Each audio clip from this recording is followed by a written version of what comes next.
तो hey guys, welcome back in a new video. तो guys, जैसा कि आपको पता है हमारी फार्माकोलॉजी चल रही है जो कि 5th सेम में है। तो इसकी यूनिट नंबर 1 हम कवर करा रहे थे। तो इसमें फर्स्ट टॉपिक जो फर्स्ट चैप्टर था इसका introduction to hemodynamic and electrophysiology of heart, ये कंप्लीट हो चुका है प्रीवियस वाले लेक्चर में। अगर वो नहीं देखा है तो एक बार से उसको जरूर देख लियो, क्योंकि इन सारे चैप्टर्स का वो एक बेसिक है। ठीक है, तो आज हम बात करने वाले हैं इसके बी चैप्टर जो कि है drug used in congestive heart failure. तो इसका पूरा बात करेंगे एंड समझेंगे कि आखिर ये कंजेस्टिव हार्ट फेलियर आखिर ये डिसीज है क्या। ठीक है, तो चलिए वीडियो को स्टार्ट करते हैं। एंड सबसे पहले यही समझते हैं कि आखिर ये कंजेस्टिव हार्ट फेलियर डिसीज क्या है। तो नेम को समझिए एक बार आप। कंजेस्टिव यानी कि कंजेशन, कंजेशन यानी कि भीड़ भाड़ होना। तो भीड़ भाड़ कहाँ होगी? In lungs blood accumulation. तो देखो, सबको पता है कि जो हमारा ब्लड होता है उसमें जो एक्सचेंज होता है गैसेस का, ऑक्सीजन और कार्बन डाइऑक्साइड का, वो होता है हमारे लंग्स में। ठीक है, तो लंग्स में जब वो एक्सचेंज होते रहते हैं तो वहाँ पर ब्लड का एक्यूमुलेट हो जाता है, यानी कि ब्लड का इकट्ठा हो जाता है। ठीक है, तो वहाँ पर जब ब्लड इकट्ठा हो जाएगा तो हार्ट फेलियर हो जाएगा, यानी कि heart fails to do work. जब उसके पास सफिशिएंट ब्लड नहीं पहुंचेगा हार्ट के पास, तो वो हार्ट अपना वर्क करना नहीं करेगा। ठीक है, जो हार्ट होगा वो अपना वर्क करना बंद कर देगा, यानी कि हार्ट फेल हो जाएगा वहाँ पर वर्क करने से। ठीक है, हार्ट फेलियर यानी कि ये मतलब नहीं कि हार्ट बिल्कुल ही बेकार हो गया, नहीं, बस सिर्फ हार्ट अपना फेल हो जाता है वर्क करने में। Okay, so congestive heart failure is a chronic condition in which heart does not pump blood as much as required for body activity। तो सिंपली कंजेस्टिव हार्ट फेलियर हमारी एक क्रोनिक कंडीशन है जिसमें हार्ट ब्लड को pump नहीं कर पाता है जिसका जितनी बॉडी को नीड होती है। ठीक है, it happens if heart muscle fails to contract और रिलैक्स। अब ये क्यों होता है? जब हमारी हार्ट की मसल जो होती है वो कंट्रैक्ट और रिलैक्स करने में फेल हो जाती है। ठीक है, so systole and diastole process disturb and CHF occur. जो हमारी सिस्टोल और डायस्टोल प्रोसेस होती है उसको उसमें डिस्टर्बेंस आता है। क्यों? क्योंकि हमारा ब्लड वहाँ पर सफिशिएंट अमाउंट में नहीं मिल रहा है, तो इसलिए CHF अकर्स होता है। ठीक है, अब इसके कॉजेज पढ़ लेते हैं। कॉजेज आप ध्यान से पढ़ना, क्योंकि कॉजेज के ऊपर ही इसका क्लासिफिकेशन है। ठीक है, फर्स्ट है इसका heart muscles fail to contract and relax. तो हमने जैसे पढ़ लिया, कॉन्ट्रैक्ट और रिलैक्स करने में मसल फेल हो जाते हैं। Narrowing of arteries supplying blood to the heart muscle. जो हमारी आर्टरीज जो ब्लड को सप्लाई कर रही है हार्ट के पास, उनका नैरो हो जाना, यानी कि उनका सिकुड़ जाना। हाइपरटेंशन यानी कि हाई BP, हाइपरटेंशन भी एक काफ़ी बड़ा रोल है CHF को प्रोड्यूस करने में। Increase blood volume so heart can not pump properly. जब ब्लड की वॉल्यूम इंक्रीज हो जाएगी तो वहाँ पर भी हार्ट अपना वर्क प्रॉपरली नहीं कर पाएगा, यानी कि फिर पंप नहीं कर पाएगा। कोरोनरी हार्ट डिसीज, अब CHF यानी कि वही CHD, यानी कि जो हमारा एथेरोस्क्लेरोसिस था जैसे डिजीज, यानी कि प्लेक का फॉर्मेशन हो जाता है आर्टरीज में, तो उसमें भी ब्लड पंप नहीं हो पाएगा। Past history of heart attack, यानी कि अगर कोई आपको पहले से हार्ट अटैक आया पड़ा है तो उसमें भी CHF के काफ़ी ज़्यादा चांसेस हो जाते हैं। ठीक है, सिंपली अब देखते हैं इसके सिम्टम फैटिग यानी कि थकावट, शॉर्टनेस ऑफ ब्रीथ, सांस लेने में दिक्कत, पेन इन चेस्ट होगा। एरिथमिया यानी कि इरेगुलर हार्ट बीट होगी। एडेमा यानी कि वही सूजन, एक्सेस यूरिनेशन एट टाइप, रात के समय ज़्यादातर आपको यूरिनेशन होना। ठीक है, ये सब इसके सिम्टम्स हो गए। अब देखते हैं इसका ड्रग यूज्ड इन CHF, यानी कि जो हमारा नाम ही है पूरे चैप्टर का वो। आखिर ये ड्रग्स यूज्ड इन CHF में कौन कौन सी ड्रग हैं जो CHF में हम दे सकते हैं?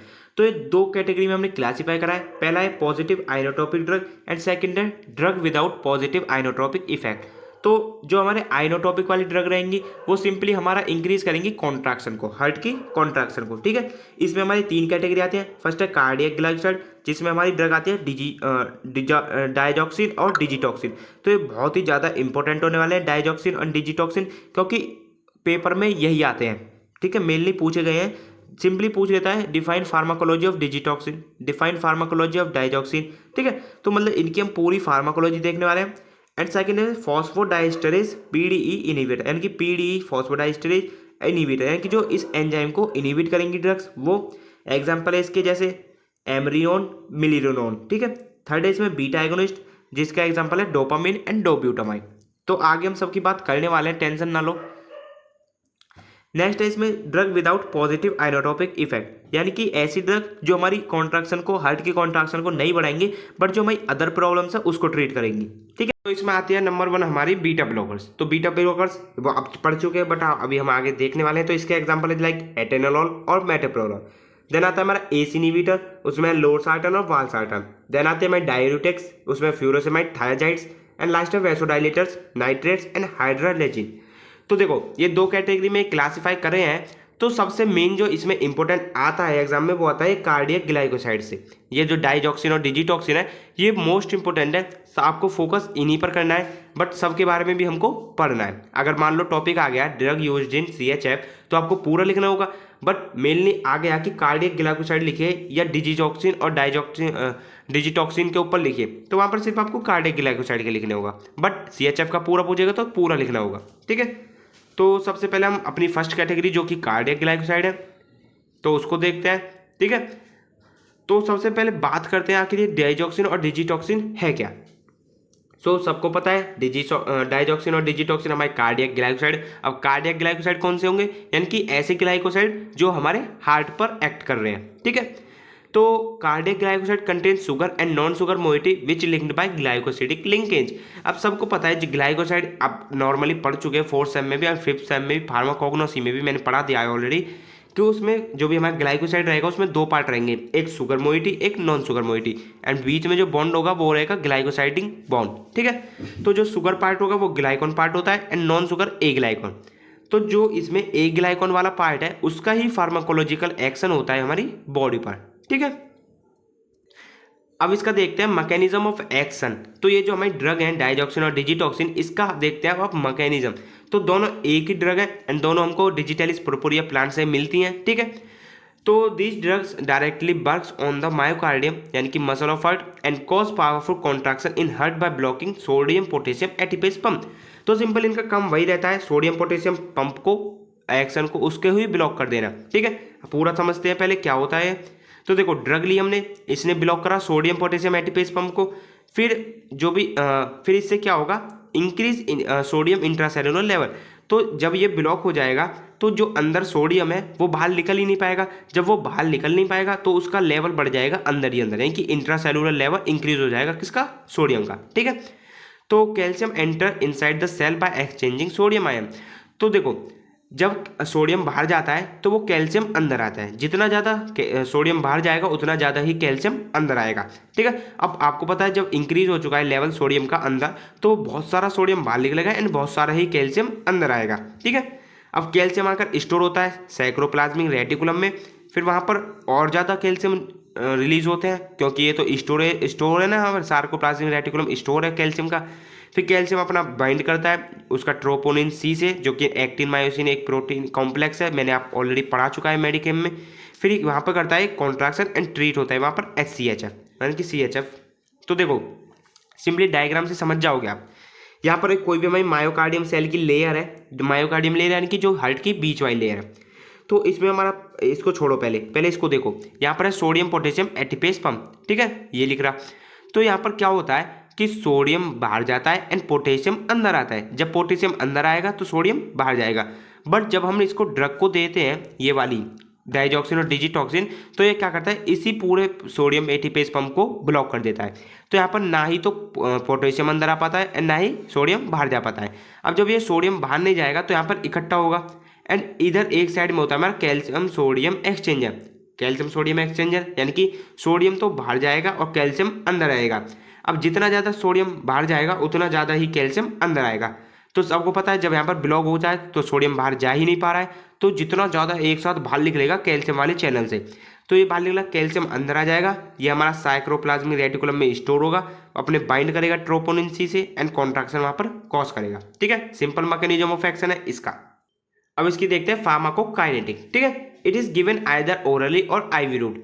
देखो इसको हम सिंपली ओरली भी दे सकते हैं और IV रूट यानी कि इंट्रावेनस रूट से भी दे सकते हैं, बट हम इसको सबक्यूटेनियस और इंट्रामस्कुलर रूट से नहीं दे सकते। ठीक है, हाफ टाइम इसकी प्रोलॉन्ग्ड है यानी कि वही 2 से 102 दिन।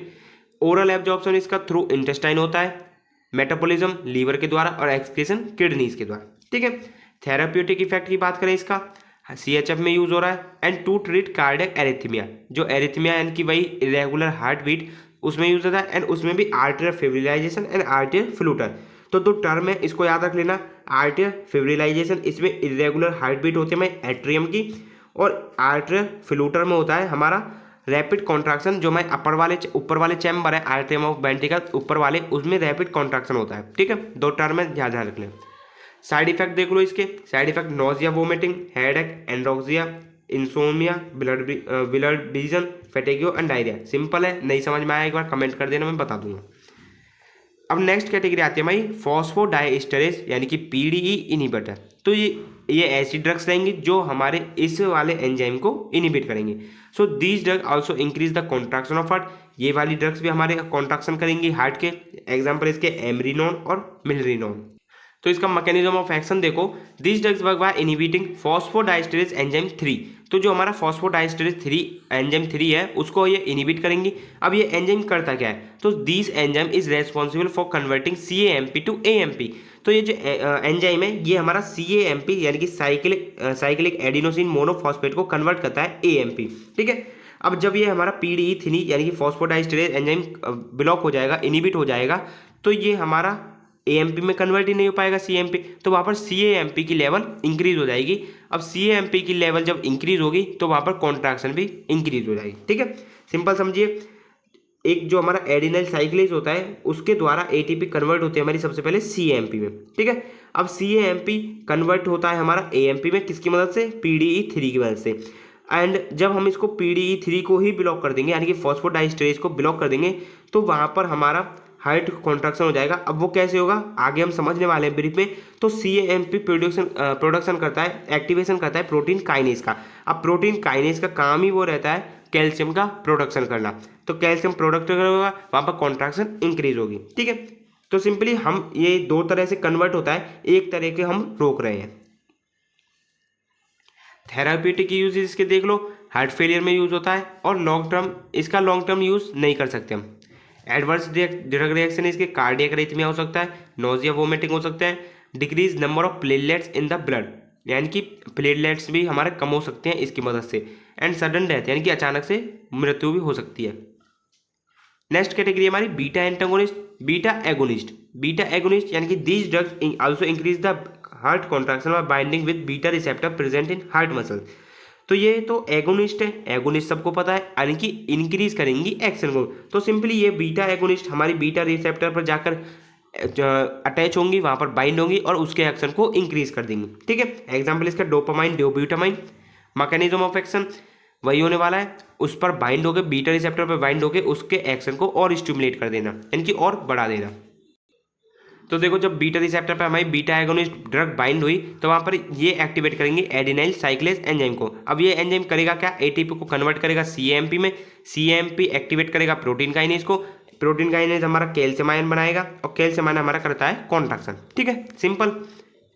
अब दूसरी कैटेगरी जो होती है हमारी drug without positive inotropic effect, तो उसमें क्या हो रहा है, उसमें हमारा हार्ट कंट्रैक्शन नहीं कर रहा है बट जो अदर्स प्रॉब्लम है बॉडी में जिसकी वजह से ये CHF हो रहा है उसको ट्रीट करते हैं। ठीक है, सबसे पहले इसमें आता है बीटा ब्लॉकर्स।